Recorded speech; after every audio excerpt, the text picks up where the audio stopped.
Hey guys, and welcome back to a brand new video. In today's review, we're going to be taking a look at Luigi's Mansion 3, developed by Next Level Games and published by Nintendo. So this is pretty much another 3D action adventure game, just like any of the other Luigi's Mansion. And if you played any of the other ones, then you're pretty much going to know what this game is about. Not as it's the exact same, but game mechanic wise and stuff like that, it is very similar. So the story goes is this time you are invited to a hotel, but King Boo is always behind it, whatnot. You're going to have to save your friends from paintings.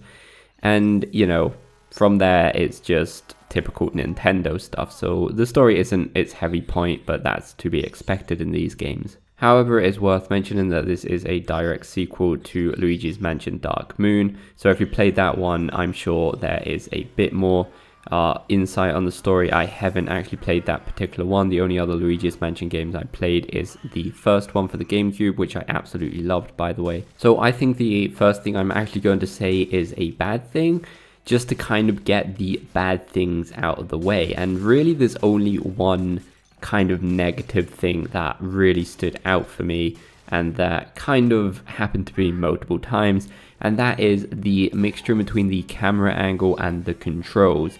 Now, unlike other 3D games, this one has always got the camera in the same position. It's always going to be looking from the kind of bottom side of the room. It's obviously a 3D game, so you're allowed to move up and down, left and right or whatnot, and interact with everything like that.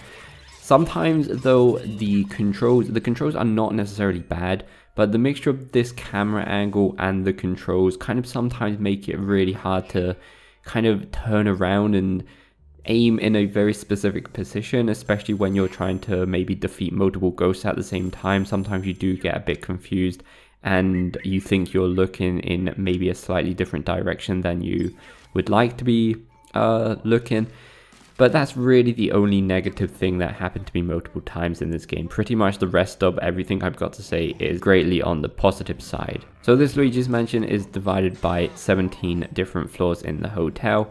Each floor will represent a level, and each level has got its own theme. And to be honest, I really like this system. The floors aren't huge, but they're not tiny. I think they're just about the right length to not get bored with them, and to keep them fresh and unique. All floors are very well distinguished, and to be honest, the good thing about these type of games, and this kind of goes for all Luigi's Mansions, is that there's never a dull moment, there's never a boring moment, there's never a moment where you're frustrated and you're like, not this bit again, I really can't be bothered to do this bit, because the levels go by quite quickly, and the few puzzles there are in this game are exactly hard puzzles. If you know what you're doing, they'll get by really quick, and for the most part they are fun and unique. And you know, even the bosses and enemies in general in this game feel like puzzles. The way you defeat them is normally not the same as the previous enemy or boss that you encounter. You're always going to have to think a bit. You're always going to have to think of what one of your various abilities you're going to have to use, and in what order to kill the bosses, and just the enemies in general. I really like that part. They kind of all feel like puzzles themselves. The bosses are very interesting, like I said.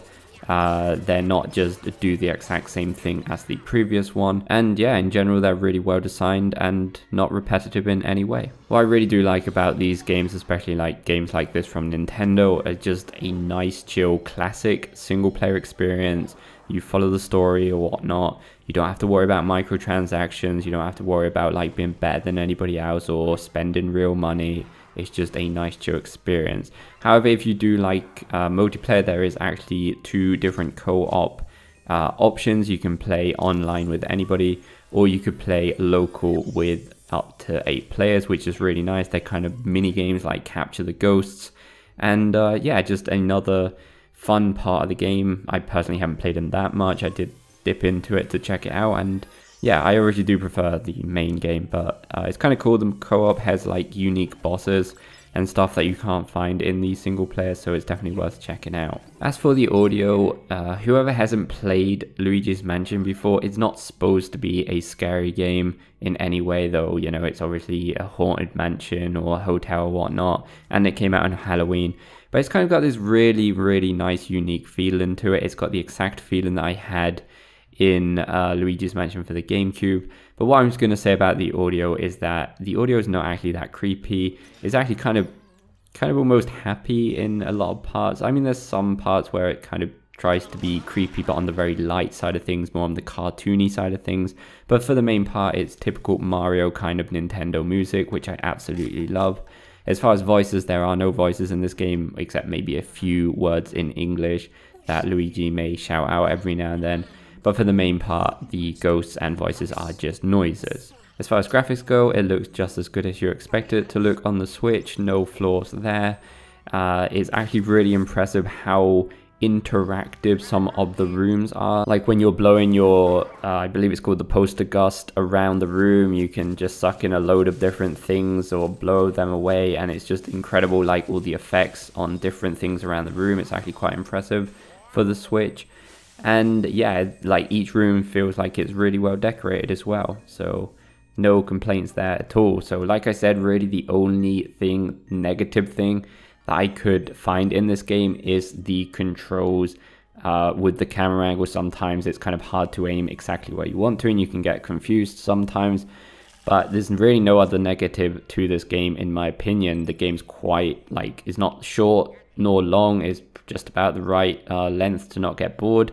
The levels are designed so you don't get bored because they're not that long. There's no like frustrating bits in there. There's no like annoying bits in the game or rooms, which is really good as well. So from me, it's going to be a 9 out of 10, and I really do think that it is quite hard, if not impossible, to come across a game similar to Luigi's Mansion 3. So Luigi's Mansion 3 is now available on Nintendo Switch. Hopefully this review is helpful. If it was, please go like and subscribe, and we'll see you next time, guys.